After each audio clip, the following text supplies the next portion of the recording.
The Vancouver Canucks make another massive trade with the Pittsburgh Penguins, acquiring a defenseman that fits this team perfectly and a bottom six forward with a scoring potential. We're going to break all this down and more on this episode of Canucks Digest. But before we get into that, I just want to give a huge shout out to everyone watching. If you're part of the 70.6% that's not subscribed yet and you're enjoying this daily Canucks content, make sure to go down and hit that subscribe button. It's completely free and we'll keep you up to date on everything to do with the team. Now with that, Griffin, we got to hop into yet another trade the Vancouver Canucks made tonight, and this one is acquiring Marcus Pettersson and Drew O'Connor for Danton Heinen, Vincent Desharnais, Melvin Fernström, who was the third-round pick for the Canucks in this past draft, and the first-round pick that they acquired in the JT Miller trade that happened tonight as well. Looking at this, the biggest part of this and the best player from this, in my opinion, is Marcus Pettersson. Marcus Pettersson so far with the Pittsburgh Penguins this year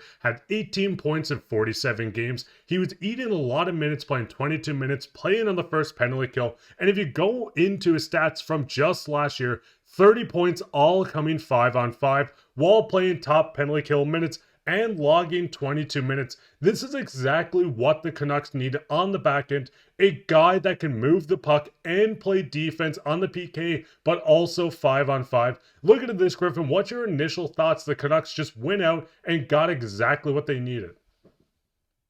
Well, hopefully it seems like the cavalry has finally arrived for this defensive core. We needed the reinforcements, and it seems like we got him. Marcus Pettersson was somebody that we covered a few months back in a few trade videos of who would be a perfect fit for this Vancouver Canucks team, and he was on that list. He was very high on that list as well. Someone that you and I have talked about many times who would be great on this Vancouver Canucks roster. I know the comments at the time were very divided and not on the side of wanting to sign Pettersson. But with all things considered, I know it was unfortunate that we had to move on from Vinny Desharnais so quickly, as well as Danton Heinen. Hopefully everything works out for the best for them. But on this Vancouver Canucks team, they just did not fit. And the writing was on the wall where Vinny Desharnais, healthy scratches left, right, and center. We saw that with Erik Brannstrom, and he got moved on from. Daniel Sprong, same story. A lot of guys, that seems to be the MO with this Vancouver Canucks team. So moving on from these guys, Desharnais is the one I'm maybe a bit more upset about. Danton Heinen, he wasn't really doing anything. He was one of these free agents that we brought in that didn't pan out, just like Daniel Sprong did, just like some other ones did. Unlike Kiefer Sherwood, who unfortunately is on IR, he's panned out great. Kevin Lankin has panned out great. But with Danton Heinen not working out, you just got to you got to just flip him and see what you can get for him.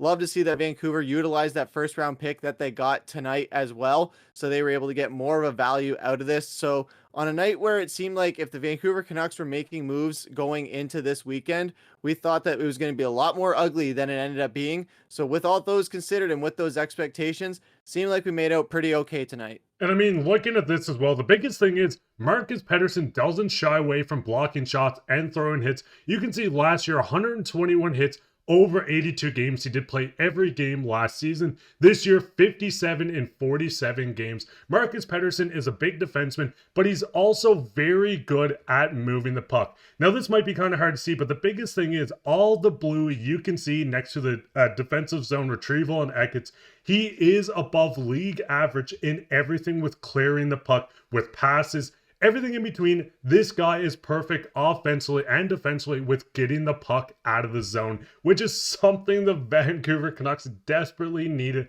on this back end. He can still create shots. He can still make great passes in the offensive zone. This is your perfect second pairing defenseman, and I think he's going to fit in excellent with a guy like Tyler Myers and complement his game so we can finally see Hughes and Hronek back on the top line without having to stress about that second pairing. Now, the biggest thing and the biggest problem with Marcus Pettersson, he is on the last year of his deal.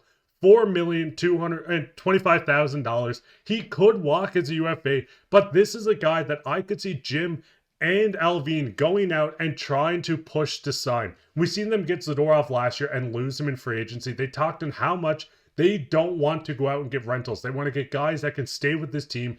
And I do think Marcus Pettersson is going to be signed at some point between now and July 1st. If he pans out with this team. But looking at this, Griffin, looking at what he brings, would you be against maybe the Canucks going out and just looking at Marcus Pettersson as a longer term contract with this team? I know he hasn't played yet, but from the sample size with Pittsburgh, he seems like a hell of a defenseman. Yeah, he seems really good. It's going to be interesting to see how he fits on this Canucks team. And I think that's the biggest thing is, yeah, he's going from one system into another. And like we've seen with like the free agents that we've just talked about in this video, Vinny Desharnais, Danton Heinen, Daniel Sprong, Eric Brandstrom, these were guys that when we brought them in, they were initially really attracting pieces and ones that really started out really hot, except for a few of them.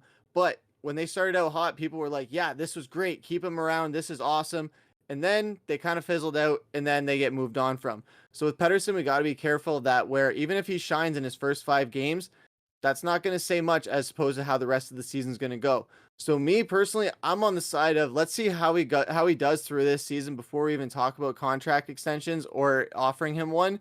Let's see if we can make the playoffs, which hopefully we can hold on to that wild card spot. Actually, I would love to see us move up even more, probably into that 2 or 3 in the Pacific. I know Edmonton's going to be a tough one to get up to, but if Pettersson comes in here and makes a splash like Zadorov did on defense last season, we could be in for a real treat on this defensive front and finally see what we've been wanting to see from this Vancouver Canucks team defensively, and that's getting Hughes and Hronek back as that top pairing, like you said, clicking on all cylinders without having to worry about the depth holes on the back end and making this defensive front Swiss cheese. And I mean, looking at this, the other player they picked up was Drew O'Connor, who's 26 years old. He's 6'3". He had 51 hits so far this season, 6 goals, 10 assists for 16 points. This doesn't look as intriguing unless you go into his stats. This was a guy that scored 16 goals last year with the Pittsburgh Penguins.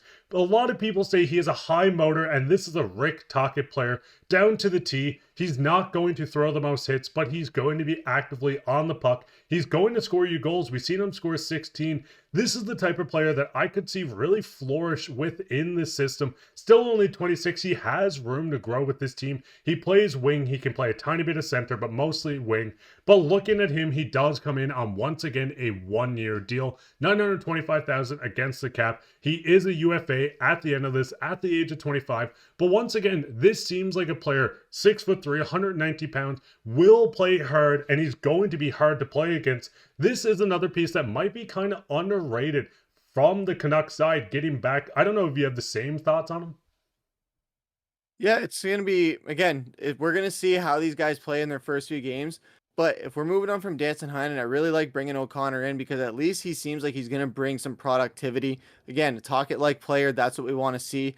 How he's going to fit into this team, it remains to be seen, but I'm very excited to see that first game of him in blue for the Canucks.